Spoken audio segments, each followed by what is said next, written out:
Graça e paz, amém? Amém. Glorificado seja o nome do Senhor. Tema bem forte, né? Renúncia. E bem propício também, porque estamos vivendo assim numa época que nós precisamos assim desse sacode aí, né? Renúncia mesmo. E não olhar para trás não é fácil, né? Não é fácil. Estarmos neste mundo tenebroso, passarmos os nossos problemas, passarmos as nossas dificuldades e não fazer assim é um pouco difícil, né? Um pouco difícil mesmo. Mas que Deus tenha misericórdia de nós, que o Espírito Santo de Deus possa falar conosco aquilo que Ele tem ministrado no meu coração. Você possa sair daqui cheio da graça do Senhor, que você possa neste momento estar despojado das coisas que lá no mundo está, que o seu coração possa estar aberto, prontos a ouvir a voz do Espírito Santo, que eu não venha falar de mim mesmo, mas que o Espírito Santo de Deus venha usar a minha boca, né, para falar ao seu coração, para trazer renovo, para te forjar, para que você saia daqui sendo melhor do que você entrou, amém? Né, tomo posse da oração aí da Iraci, e que Deus assim venha falar conosco. Convido você a abrir sua Bíblia em Lucas no capítulo 17.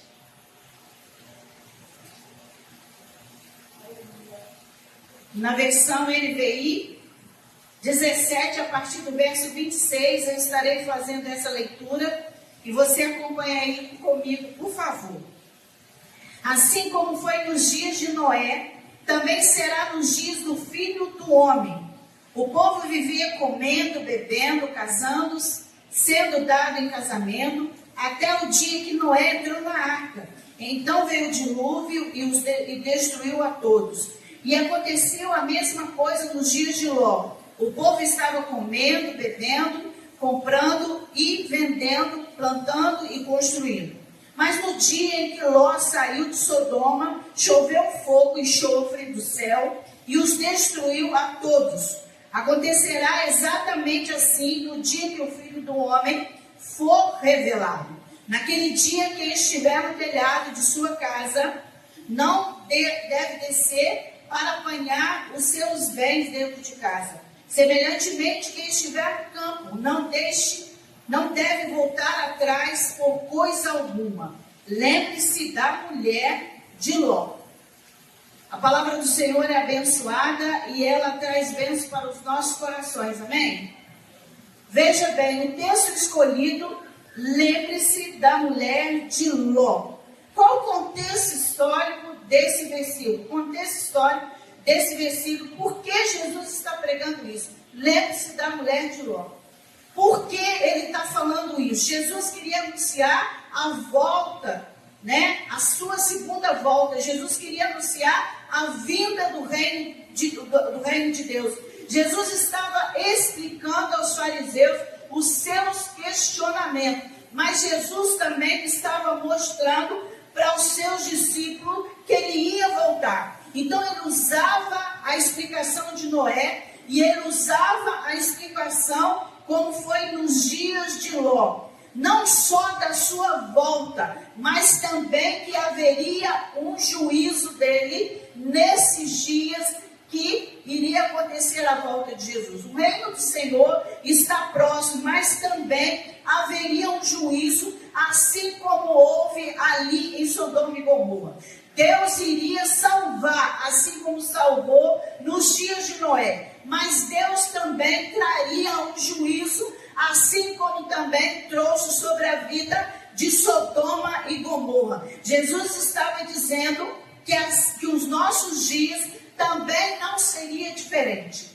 Que também não seria diferente. Assim como aconteceu com Sodoma e Gomorra, assim também vai acontecer nos nossos dias. Jesus também vai voltar como juízo para os tempos de hoje também. Vai voltar também como juízo para as pessoas que estão vivendo nos dias de hoje. Vai ser para salvação para uns e vai ser para juízo de outro. Ou seja, vós que estáis à minha direita, entra no gozo do meu Senhor, que que eu preparei desde a fundação do mundo, e aí há um novo céu, uma nova terra, preparado para esse, para os santos. Mas vós que estáis à minha esquerda, eu não vos conheço. Apartai-vos de mim, malditos de meu Pai, para o fogo eterno, preparado não para vocês, preparado para o diabo e seus anjos. Mas como vocês não viveram uma vida de renúncia,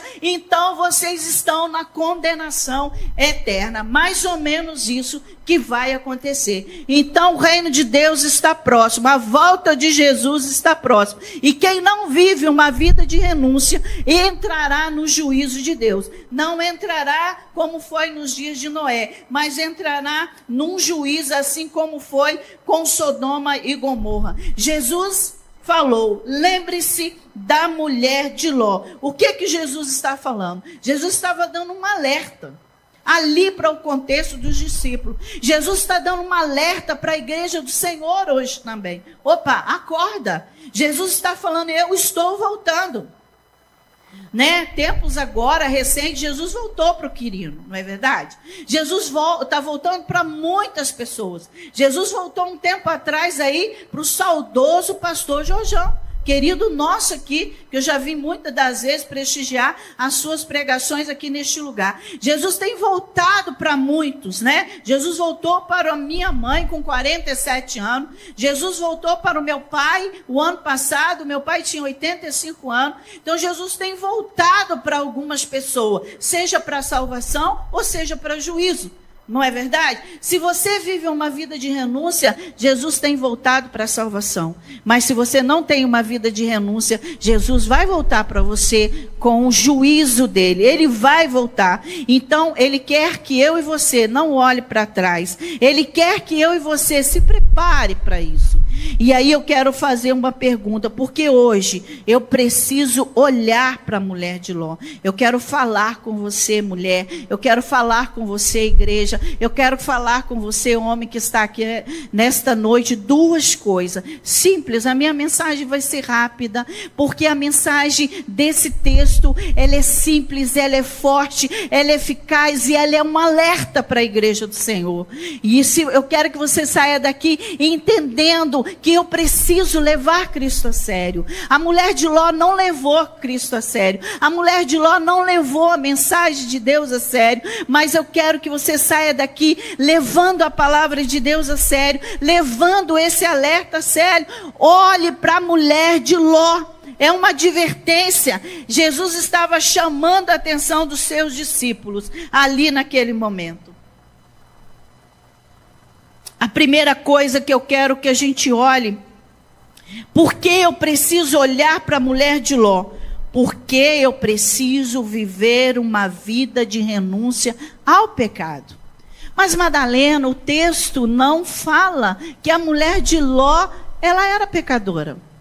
Vou mostrar para vocês no texto e contexto o que aconteceu aqui nesse texto. E eu quero que você vá lá para Gênesis, neste momento, no capítulo 13. Vamos analisar esse contexto lá. Abre a sua Bíblia no capítulo 13, a partir do verso 10. Vamos ver aí um contexto em que Ló, sobrinho de Abraão, estava vivendo um momento em que estava tendo uma contenda entre Abraão e Ló, né? Eles estavam crescendo seus rebanhos, estavam crescendo seus bens, os seus servos estavam assim crescendo também, e ali estava tendo uma contenda entre as coisas de Ló e as coisas de Abraão. E olhou então ali Abraão e falou assim: Ló, nós vamos ter que dividir. Você vai ter que ficar num lugar e eu ficar em outro. Porque nossos bens juntos, nossos servos juntos, nossa família junto, está tendo muita confusão. Então você vai viver numa terra, eu vou viver em outra. E assim é o contexto da história que eu vou ler para você. Olhou então Ló e viu todo o vale do Jordão. Olha bem, ali naquele lugar, perto ali do Jordão. Todo ele irrigado, até Zoar. Era como um jardim, sabe? Muito lindo. Como a terra do Egito. E isso deu antes do Senhor destruir Sodoma e Gomorra. Era um lugar maravilhoso. Ló escolheu todo aquele vale do Jordão, uma terra linda, e partiu em direção ao leste. E assim os dois separaram. Abraão foi em direção a Canaã, mas Ló mudou o seu acampamento para um lugar próximo a Sodoma, entre as cidades do vale. Presta atenção no versículo 13. Capítulo 13, versículo 13. Presta atenção na desgraça. Ora, os homens de Sodoma e Gomorra eram extremamente perversos, pecadores contra o Senhor. Veja bem, não adianta a terra bonita. Não adianta o lugar ser maravilhoso. Os homens daquele lugar eram homens perversos. Não era só perversos, eram extremamente perversos e pecadores contra Deus. Olha bem onde Ló coloca a sua família. Olha bem onde Ló coloca a sua família. E aí, o que acontece nesse contexto? A sua família vive nesse contexto. Se nós olharmos para Paulo, onde ele fala das questões aí do homossexualismo, onde ele fala desse pecado de Sodoma e Gomorra, se você olha, a gente vê no Velho Testamento, a gente vê a tradução para o Novo Testamento. No Velho Testamento a gente vê o hebraico, no Novo Testamento a gente vê o grego, e há questões aí desse pecado, tanto no Novo Testamento quanto no Velho Testamento, no hebraico como no grego, tem o mesmo contexto. Tanto que quando os anjos chegam ali, aqueles homens ali queriam, como é que falam? Queriam os anjos para eles, né? Queriam ali tomar os anjos para que eles pudessem ter relações sexuais ali com aqueles anjos. E aí Ló chega ao ponto de oferecer suas filhas para que eles não molestassem os anjos do Senhor. O mesmo pecado que Paulo fala é o mesmo pecado que havia em Sodoma e Gomorra. Aqui a tradução é no grego e aqui a tradução é no hebraico, mas é o mesmo pecado no Novo e é o mesmo pecado no Velho Testamento. Uma cidade promíscua, uma cidade pecaminosa, uma cidade que vivia em desagrado ao Senhor. Então, por que Jesus está falando? Olhe para a mulher de Ló. É preciso viver uma vida longe do pecado. Sabe os Salmos primeiro? Não senta na roda dos escarnecedores? É mais ou menos isso. Ló leva a sua família para sentar na roda dos escarnecedores. Onde a minha família está vivendo? Onde o contexto familiar da minha família está vivendo?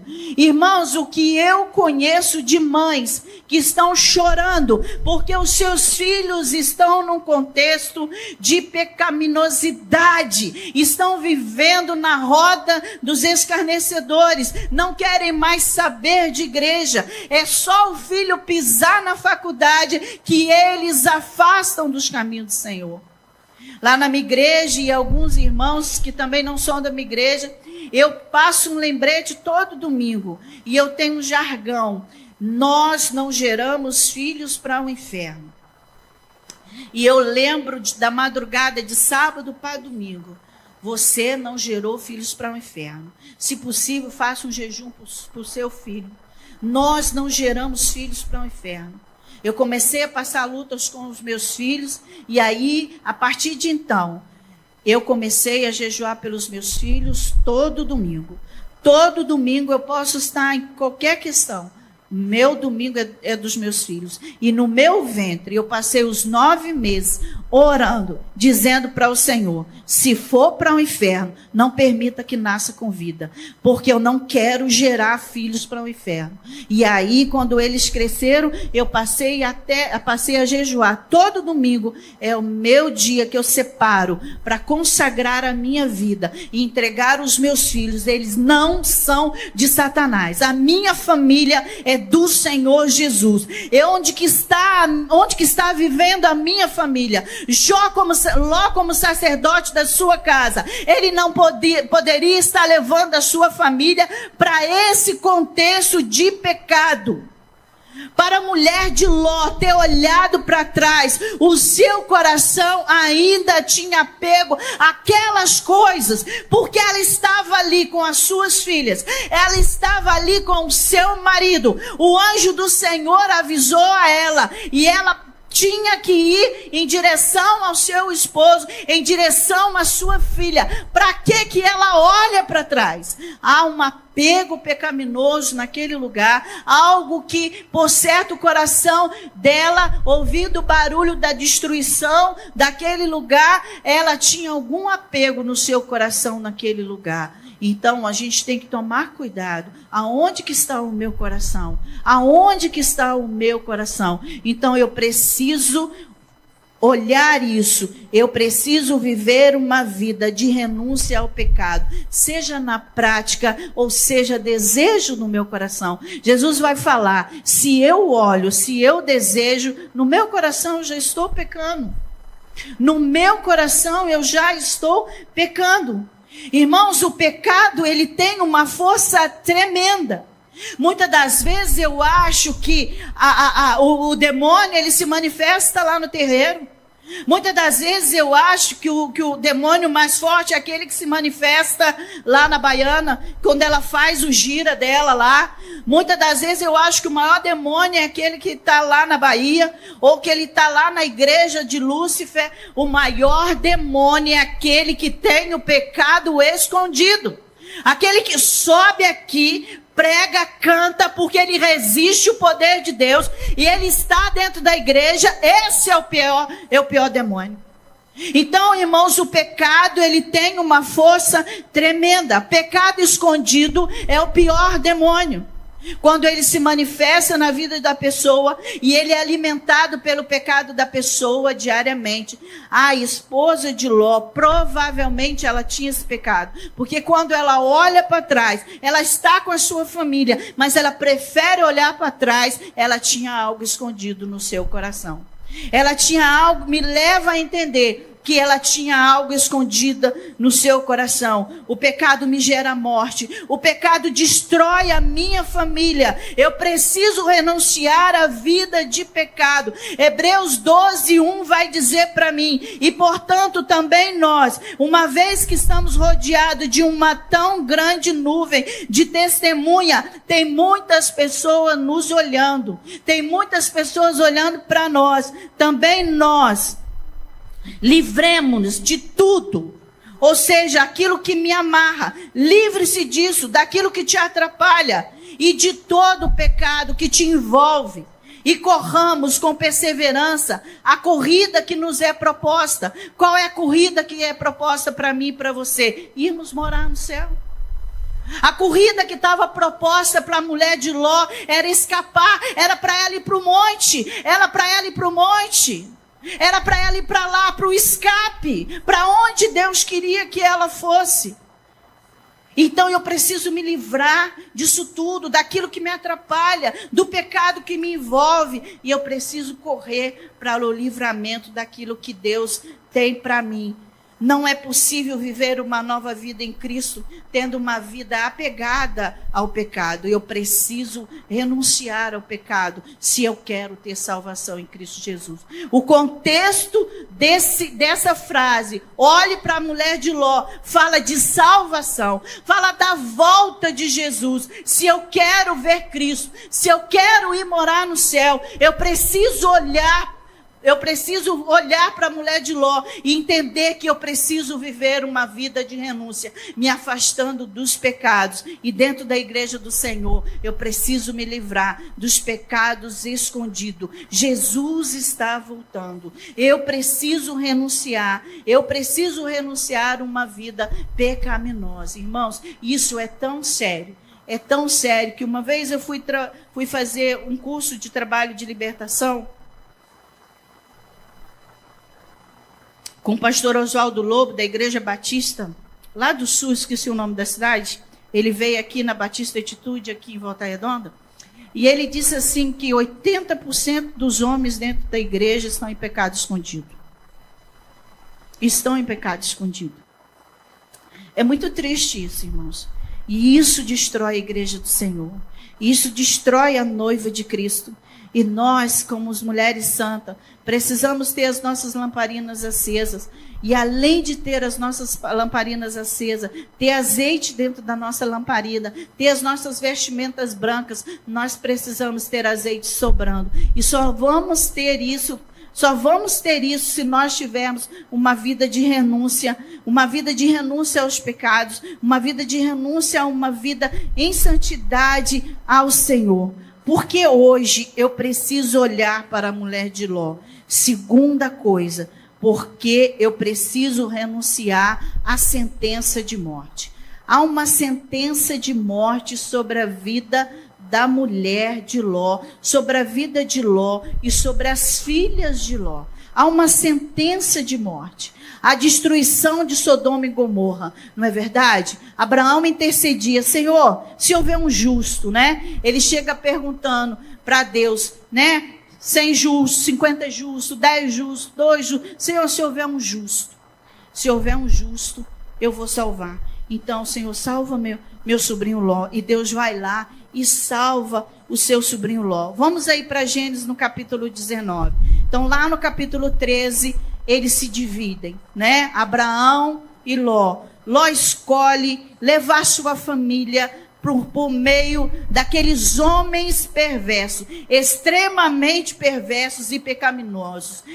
Gênesis 13, né? E agora a gente vai ver o anjo do Senhor livrando a Ló e sua família daquele lugar. O versículo 16 e o versículo 17 vai dizer assim, olha, tendo ele hesitado, os homens o agarraram pela mão.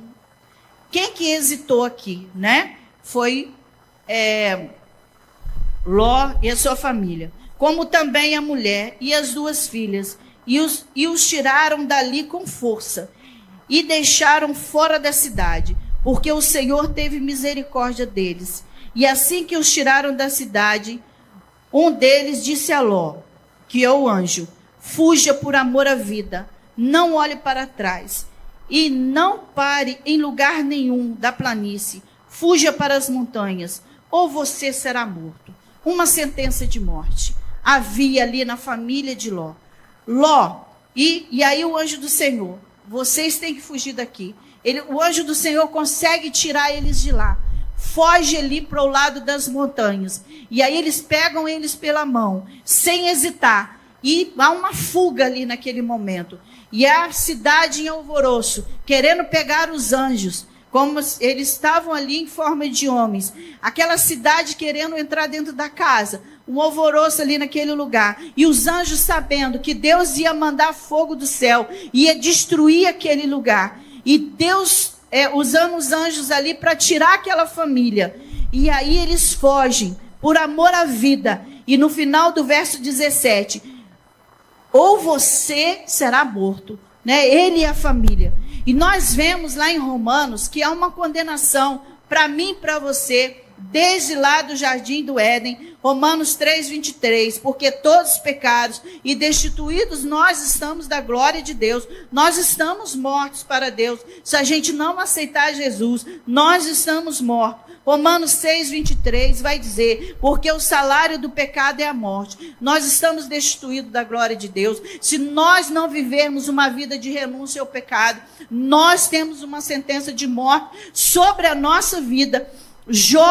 Ló estava vivendo isso, uma sentença de morte. A mulher de Ló não precisava ter morrido. Eu e você, nós não precisamos morrer. Nós não precisamos morrer, basta a gente viver uma vida de renúncia, uma vida de santidade ao Senhor.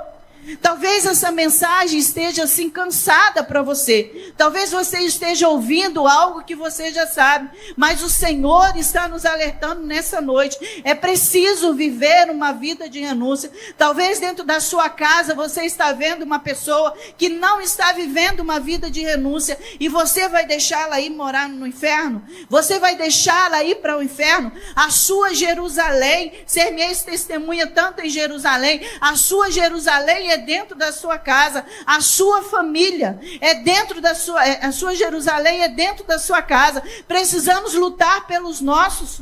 Precisamos lutar pelo nosso cônjuge, pelos nossos filhos, pela nossa parentela. É guerrear no mundo espiritual e dizer: Senhor, não permita que vá para o inferno. E orar, jejuar, buscar de Deus. A nossa luta não é contra a carne, nem contra o sangue, mas a nossa luta, ela é espiritual. E como as mulheres guerreiras, como esse tema que vocês escolheram, é guerrear no mundo espiritual e dizer que a minha família é do Senhor Jesus. É do Senhor Jesus. E a mulher de Ló não levou Deus a sério.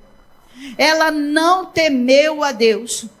Tinha uma palavra para ela: não olhes para trás. Se você olhar para trás, se você não fizer isso que eu estou falando, você vai para um lugar lá na planície, fuja para as montanhas, fuja, não olhes para trás, fuja por amor à sua vida. O verso 17 está dizendo: há uma palavra, há uma ordem, há um mandamento, há um pacto que Deus fez, há uma aliança, e ela não levou a sério.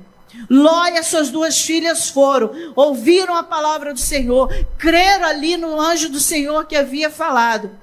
Uma outra pessoa que ela não obedece à ordem do Senhor, não obedece à palavra do Senhor, não obedece à aliança que Deus faz, não obedece ao pacto que Deus faz, é Adão e Eva, lá no Jardim do Éden. Deus falou: olha, você tem liberdade aqui em tudo, mas nessa árvore você não toca, essa árvore você não pega o fruto, não coma, não faça. Você pode fazer de tudo, mas aqui a única coisa que Deus pediu, obediência, e ela não obedeceu. Assim também foi com a mulher de Ló. Não olhe para trás. Havia alguma coisa no coração daquela mulher que ela olhou para trás. O que estava pegando? Eu preciso renunciar àquele lugar de pecado. Eu preciso renunciar àquela vivência de pecado. Eu preciso renunciar àquele lugar da roda dos escarnecedores. Eu preciso renunciar os costumes pecaminosos. Eu preciso renunciar o modo de falar pecaminoso.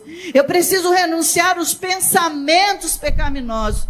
Eu preciso renunciar às amizades pecaminosas. Eu preciso renunciar o meu andar pecaminoso. Eu preciso renunciar a essas coisas, para que Deus possa olhar para mim e não me dar essa sentença de morte. Há uma sentença de morte sobre uma vida pecaminosa, mas essa sentença de morte, eu posso me livrar dela se eu não andar de conformidade com as coisas deste mundo. Se eu viver uma vida santa, se eu viver uma vida de uma mulher que vai morar no céu, de um homem que vai morar no céu. Esta noite, Deus está falando um alerta para nós. Essa palavra renúncia vai trazer para nós uma palavra de alerta. Hoje, amanhã e segunda-feira. Desperta tu que dorme. Desperta tu que dormes. O Senhor vai trazer palavra de despertamento. Porque essa palavra, olha para a mulher de Ló. O Senhor estava anunciando o seu reino. O Senhor estava anunciando a volta de Jesus. A volta de Jesus, Maranata. Crente tem que viver uma vida como se Cristo voltasse daqui a pouco. Crente tem que viver uma vida que quando ele dorme, Jesus pode voltar durante a noite, a hora que ele estiver dormindo. Crente tem que acordar de manhã como se Jesus voltasse durante o dia. A vida dele, as vestimentas dele, o azeite que ele tem na sua lamparina tem que estar sobrando de uma forma que como Jesus Cristo voltasse naquele dia. Eu tenho que estar em paz com as pessoas, eu tenho que estar assim, vivendo de conformidade com o meu ministério, com a igreja do Senhor, no meio da minha parentela, de uma forma como se Cristo voltasse daqui a pouco. Essa estátua me leva a um monumento que quando eu olho para ela, olhe para a mulher de Ló, observa a mulher de Ló. Quando eu olho para ela, eu tenho que lembrar que eu tenho que renunciar. É uma estátua de renúncia, porque eu não tenho que praticar o que ela praticou. Porque o Senhor não tem prazer naquele que retrocede. O Senhor não tem prazer naquele que volta. O Senhor não tem prazer naquele que põe a mão no arado e volta. Aquele que põe a mão no arado, o Senhor vai falar para a gente, não volte atrás. Quando eu olho para essa estátua, quando eu olho para esse monumento, eu lembro que haverá um juízo. Lembra, vós que estáis à minha direita, é como nos dias de Noé, haverá livramento. Então entra no gozo do meu Senhor, receba o seu galardão, receba a coroa da vida. Há um novo céu, uma nova terra esperando por você, mas vocês que estão à minha esquerda, eu não vos conheço. Vocês não viveram uma vida de renúncia. Então vá para o lago de fogo, preparado para o diabo e seus anjos. Eu não preparei para vocês, mas como vocês não viveram uma vida de renúncia, então você vá para este lugar. Então eu olho para a mulher de Ló, eu vejo juízo, eu vejo condenação, eu vejo inferno, mas eu olho para ela e eu falo, eu não quero a sentença de morte sobre a minha vida. Olhar para isso é ver renúncia de pecado, é ver renúncia da sentença de morte. Eu não quero morrer. E aí eu quero olhar para esse monumento e entender, né, que há uma tão grande salvação. Teremos um novo céu, teremos uma nova terra preparado para mim e para você. Com uma vida de renúncia, eu alcanço a reconciliação ali na cruz de Cristo. Jesus, ele morre por mim e por você. Ele derrama o seu sangue ali naquela cruz e ele nos purifica de todo pecado, nos tornando livre da condenação e nos tornando as nossas vestimentas limpa, livre de todo pecado, porque o sangue de Jesus, ele nos purifica de todo pecado e nos capacita de morarmos no céu, porque eu e você, nós estamos vivendo nessa terra, neste mundo tenebroso, almejando a volta de Jesus. Hebreus 12, verso 1, eu li para você que a gente deve viver, né? A gente deve viver aqui livre do pecado, correndo para uma proposta que Deus tem para mim, para você. E aí quando a gente corre essa corrida para a eternidade, e a gente tem que ter os nossos, verso 2 vai dizer, tendo os nossos olhos fitos em Jesus, o autor e consumador da nossa fé, e ele, pela alegria que lhe fora proposta, olha só, ele foi para a cruz com alegria, porque ele suportou aquela cruz, desprezando a vergonha, assentou-se à direita do trono de Deus, por amor a mim e a você. Por amor a mim e a você, para que eu hoje olhasse para 1 Pedro 2,9, para que você e eu fôssemos geração eleita, sacerdócio real, nação santa, povo exclusivo de Deus, para anunciar as grandezas daquele que os chamou das trevas para a maravilhosa luz. Antes vocês nem sequer eram povo, mas agora são povo de Deus. Não havia recebido misericórdia, mas agora vocês recebem, porque estão vivendo uma vida de renúncia. Renúncia do pecado, renúncia da morte. Renúncia do pecado, renúncia da morte. Se você já tem vivido assim, continue vivendo. Né? A palavra é de ânimo, você está na direção certa, há um novo céu, uma nova terra esperando por nós. Mas se tem pessoa do seu lado, não cruze os seus braços, você tem o ID de Jesus, prega o evangelho, há uma unção sobre você para libertar os cativos, há uma unção sobre você para curar, há uma unção sobre você para salvar. Ide por todo mundo, pregai o evangelho a toda criatura. Isaías vai dizer, há uma unção sobre nós para pregar o evangelho, para libertar os cativos, para curar, para dar vista aos cegos. Esta é a missão nossa. Eu quero convidar você a estar de pé, eu quero que você adore a Ele, porque a minha mensagem hoje era para te dar um alerta e para te dizer, vamos cantar, a gente quer morar no céu. Quero convidar o pessoal aí do louvor, e eu quero dizer para você assim, olha, adore, falando que você quer ir morar no céu, sabe, eu não vou orar por você, mas eu quero que você cante esse hino com uma adoração, sabe, sabe, eu quero que você adore a Jesus. Eu quero que você adore Yeshua. Eu quero que você diga para Ele que Ele é aguardado entre nós, porque estamos vivendo uma vida de renúncia. Eu quero que você adore Yeshua e que você diga para Ele, em breve Ele vai aparecer e nós vamos dobrar os nossos joelhos e a igreja vai ser arrebatada. Amém? Adore a Ele em espírito e verdade. Vai com a tua alma, vai com a tua alma. Esse hino é conhecido. Adore a Ele e diga: eu quero continuar vivendo uma vida de renúncia. Vai valer a pena, vai valer a pena. Amém? Obrigado por nos assistir. Curta, comente, compartilhe, inscreva-se neste canal, ative o sininho e que Deus te abençoe.